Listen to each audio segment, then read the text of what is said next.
Hello, Education 1030 students. I hope everyone had a great week last week and you're ready to jump in and finish the semester strong.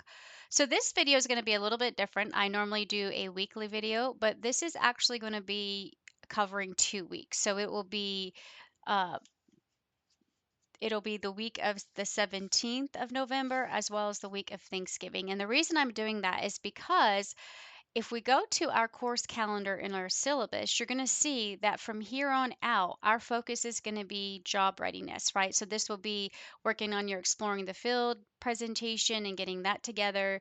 It's also going to be about everything that you need to submit for that job readiness portfolio. Um, and then, of course, once we finish that, we will have our final exam week. So classes end December the 4th, and then the next week is finals week. Now, during finals week, since we took our last exam, you're going to be completing the post test. And if you remember, the post test was when you first, excuse me, when you first started and came in that first week, you had to complete like a little quiz to see what you knew about the subject matter. You're going to take that same exact test again, and we're going to see your growth.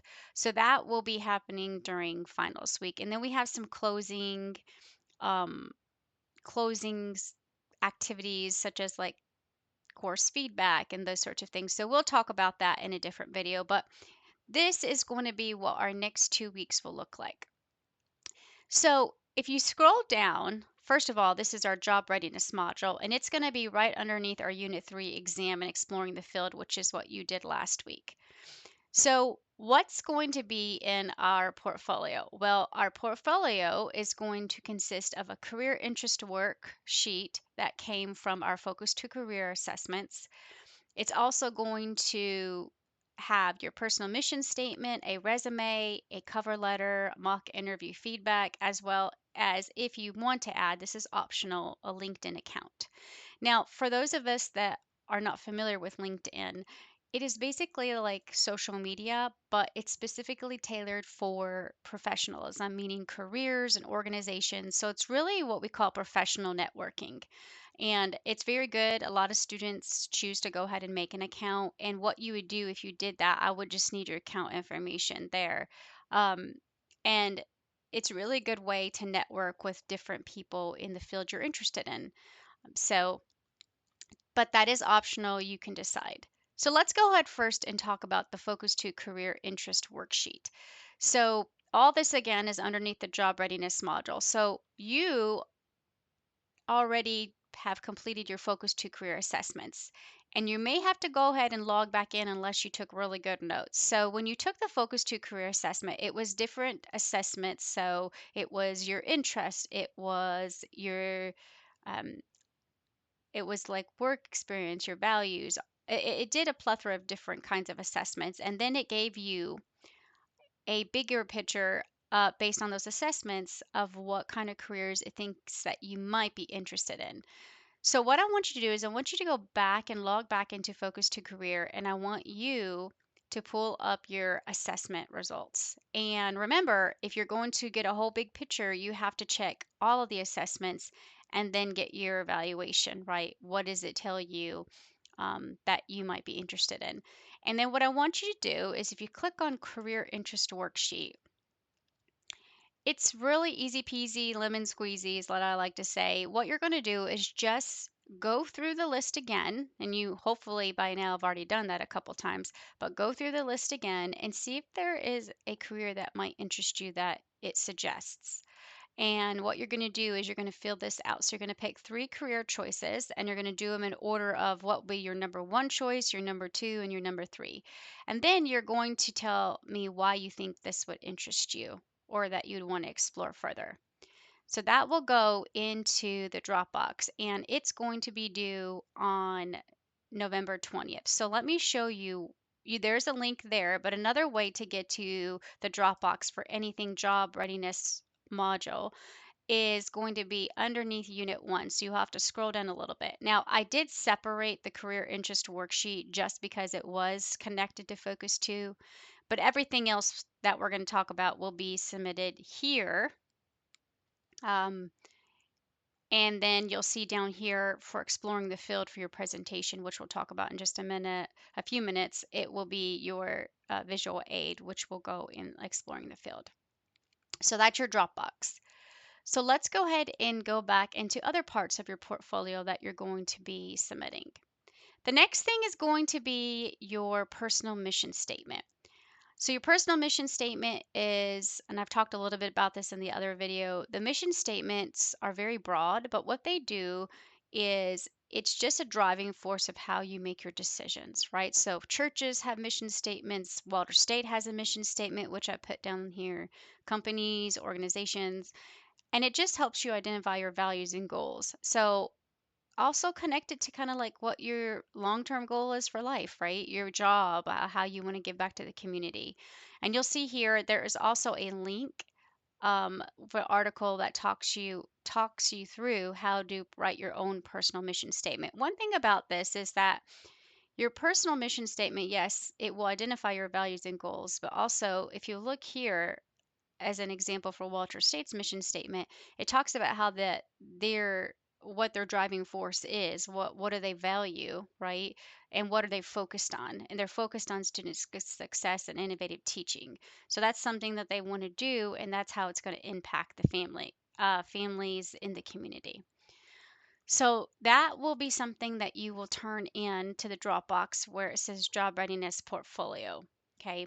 And that is not going to be due until the 30th. You'll see here.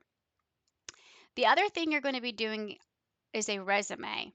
Okay, so you will have to also create a cover letter that will accompany the resume. And what you're going to be doing with that, there are some templates that I provided you with. I do want you to use those templates. Now, if you already have a resume and a cover letter and you want to work with what you have, you could just revise it, right? But think about a resume and cover letter should always highlight the most that you can tailored to that job. So, what are your skill sets? What's your experience? What's your education? That's always on your resume. Now, your cover letter is really something that many companies, organizations, or employers will look at first. So, we want to really grab them with our cover letter. So, there are some things that you have to put in your cover letter as well. And I would just suggest going through and looking at some of the different resumes you see here.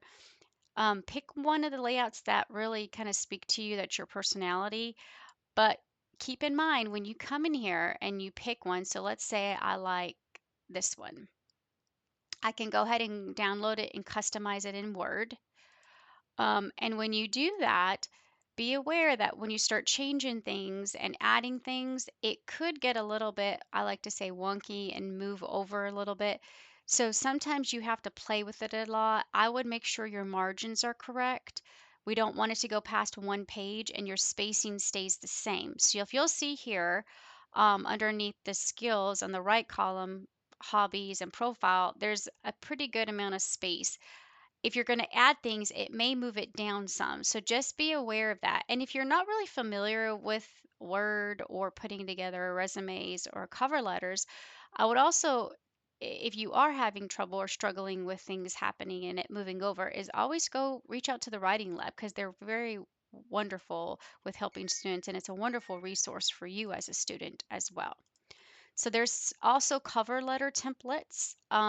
So browse them, see which one speaks to you. And remember, I wouldn't go over one page on a cover letter, and it doesn't need to be more than 3 paragraphs. Now, what do you put in a cover letter?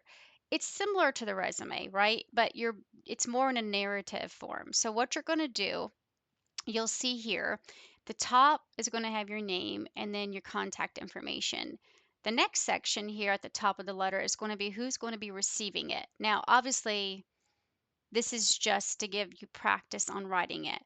I always tell students, yes, you can make up a name and city and stuff like that, but it might be useful for you to get in the habit of going to a job posting and looking at who the human resources person is and filling out this information because they don't really like to see on cover letters to who it may concern. It's so generic and it lets them think that you didn't take the time to go look them up and do your research. So always make sure you address it to the correct person who sees it and who's going to be reading it. they most likely will read this and decide if they want to even bother going to your resume. So what do you put in the cover letter? Well, just like your resume, we are going to let you shine. So the first paragraph here, or the first section, should be what you are wanting to get. What are you applying for? So you could put that, that you were applying for whatever position, and you were qualified um, for this position. Then the next section is going to be like your experience, or you're going to go in depth of where you've worked. That kind of will give you that experience and why you're qualified. You can also put really neat things in there, some accomplishments that are really amazing, maybe awards you won. Really, you want to just praise yourself and make it come through to see how awesome they can see how awesome you are. And then, of course, the last paragraph is really going to be just thanking them for their time, and that you hope you will be able to discuss this further with them. So that's basically what the cover letter will go like, or will look like. So after you do your cover letter, resume, mission statement, the next thing you're going to be doing is you are going to work on what we call a mock interview. Now, for students who are on ground, have to do an interview. Um, they have to do an interview in person. But my web people, you are going to have to interview uh, with someone, and you're going to have to record yourself. So let's go ahead and move down. So we see here that we have the templates for the cover letter. We have templates for the resume. We have some links about how to dress for an interview, what not to wear, how do you prepare for an interview. And then underneath that section, you're going to see what we call a mock interview. Okay. Now, you have to find someone that's willing to interview you, and you have to record it on your phone. You will be submitting that to the discussion board. Okay.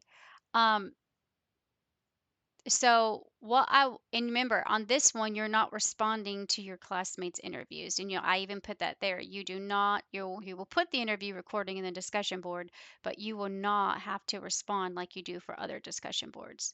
So here are the interview questions that you will give to someone to interview. So you'll see here the interviewee is you. The person interviewing you is the interviewer, and they'll put their name. And then they're going to sit down and they're going to record your answers. Okay. Now, it's a little easier for you because you've got your camera, your recording, so you can always go back and see what your answers were. But what I really want them to focus on, not only writing your answers down, but to also put feedback. And this is one of the most important parts. That's why we call it mock interview feedback. They're going to list what they thought your strengths were, and then maybe some areas for improvement for next time when you conduct an interview. So that will be submitted to the job readiness portfolio. So it will be here under Dropbox underneath job readiness. Okay, so let's go over this. You got your career interest worksheet. Okay, those you go back to your focus to career results. That's due on the 20th. So go ahead and get that done. Remember, you're choosing 3 careers that it suggested. Your number 1 choice, number 2 choice, number 3, and then write why you think you'd be good at that job or why that would interest you. And then the second Dropbox, you're going to have multiple submissions. So you're going to have a submission for your cover letter. You will have a submission for your resume. You will have a submission for your personal mission statement, and then you will also have your mock interview feedback. Now, the interview recording itself for my web people will be underneath your discussions. So if you scroll all the way down, you're going to see that you have recorded job readiness mock interview. Remember, if you're in an online class, you will submit it here, okay, the interview. But you are not required to reply. This other Dropbox is going to be for your Exploring the Field presentation. So I'm going to talk to you in just a moment about that. Now, you'll see here, it says ends December 11th. We have to keep it open a little bit longer after the course ends, but you obviously are going to do that by the November 30th. Do not wait till then to submit this, okay? Because classes end by the 4th, so that's not going to work. So you'll have to have it done by November 30th. So that's what your focus is going to be for the next 2 weeks. So that's plenty to do. That's a lot to do. So you won't have a video the next week. This is going to count for that 2 weeks. So there is a rubric here, and I want you to follow it because this rubric is how you're going to be scored. So you may want to take a look at it. These are the criteria I score you on. I do your introduction, appearance, your voice, your poise, like that's your posture, your contact, eye contact, those sorts of things, and then your preparation. Okay.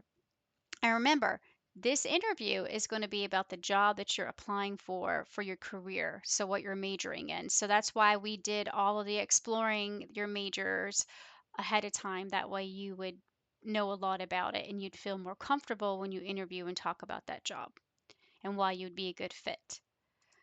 Now, after you've done that, the other thing that I want you to continue working on is going to be your exploring the field presentation. Now, the exploring the field presentation is going to be a little bit different for you because you are not going to be able to present it in class, my web people. My web people, you are going to have to record yourself with your presentation.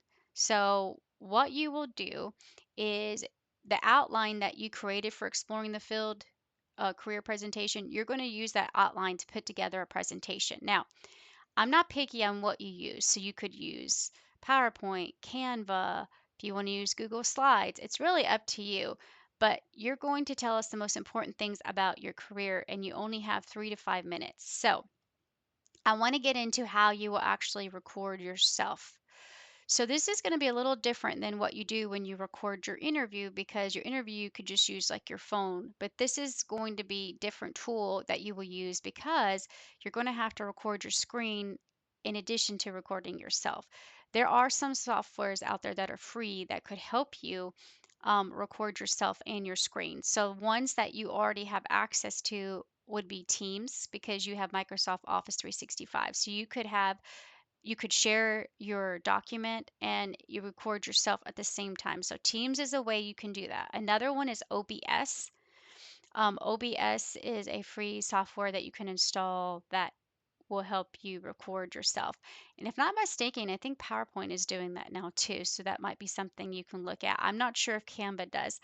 But I will put in here where the video is of some tools for you to look at. There's Screencast-O-Matic, which is free as well. But keep in mind, Screencast-O-Matic, it will capture your screen, but it will not capture you.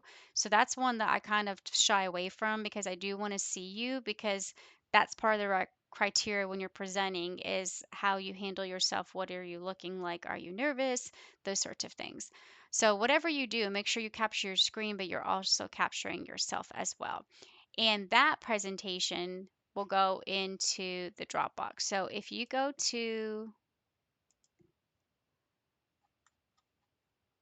okay, the presentation that you put together, it says visual aid. So you would put it there. Okay. And again, it's not due December 11th. I put that out there, but the date is going to be due. It's going to be by December the 1st. And I'd really rather have it November 30th, but get that done.